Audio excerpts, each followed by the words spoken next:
Sébastien est en retard. Pas facile de sortir du lit de si bonne heure. Tous ses potes sont pourtant déjà là, fidèles au rendez-vous. La journée va être longue, il faut prendre des forces. C'est aussi le moment du dernier check-up, de vérifier une dernière fois les itinéraires. Les routes de la vallée les connaissent pourtant par cœur. Ce sont tous des enfants du pays, amoureux de leurs montagnes Pyrénées. Le matériel est aussi soigneusement contrôlé, pas de place pour l'improvisation. C'est ensuite le moment d'enfiler ces protections indispensables pour limiter l'impact de celle que tout le monde redoute, la chute. Leur terrain de jeu, les routes en pente qui accèdent aux stations de ski, les rubans d'asphalte en mauvais état qui plongent vers la vallée. Du jeu, tenir debout, sensation forte garantie. Là, on est un peu en recherche de vitesse, prendre la vitesse. On essaie de sentir bien les appuis en faisant des courbes, bien sentir les roues. Avant, il va se présenter un virage. Voilà, on part à l'extérieur et on plonge à l'intérieur. En roller ou en skate, pas de moyen de freiner, c'est le système B. La vitesse devient impressionnante, on dépasse les 80 km/h. De l'adrénaline pure, c'est ce qu'ils cherchent le plus. La glisse, c'est la passion de Sébastien et des autres, c'est ce qui les fait se lever le matin.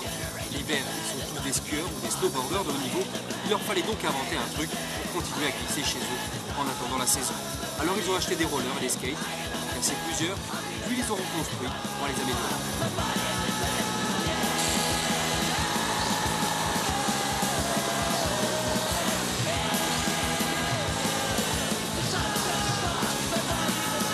Ils ne ménagent pas le matériel, c'est certain, mais ils ne se ménagent pas non plus. On va toujours à l'extrême, toujours se dire on peut se relever au dernier moment, et puis bon, ça loupe pas quoi. Ce qui se passe, c'est que quand on chute, on part en glissade, c'est un peu le même phénomène qu'en moto, c'est-à-dire quand on part en glissade et c'est un frottement qui se crée au niveau de... Je vais vous montrer, hein. C'est pas compliqué, ça c'est une chute ce matin à Luce.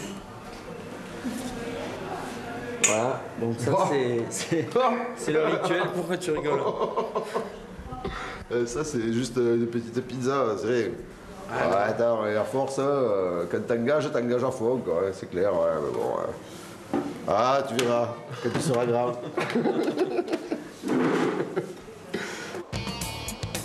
Les fous de la glisse n'ont pas de limite. Ils inventent sans cesse de nouveaux défis. Une de leurs dernières idées, un croisement entre VTT et skateboard.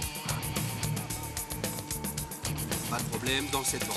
VTT, rime avec artiste.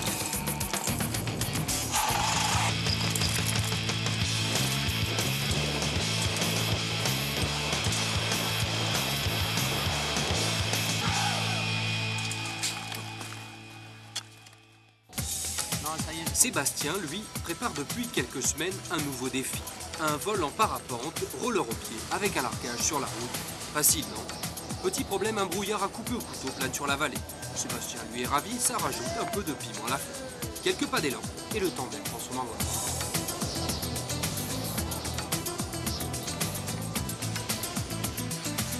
Le reste de la bande attend sous les nuages. Après quelques instants de vol, le parapente se présente dans l'alignement de la piste.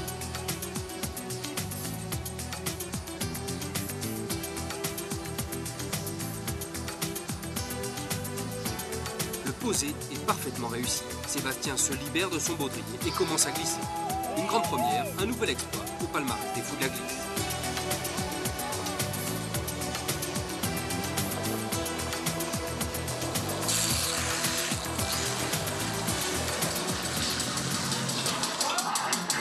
La performance sera fêtée comme il se doit bien sûr au quartier général de la bande. L'occasion pour chacun d'évoquer les plus belles trouilles et les plus belles courbes de la journée.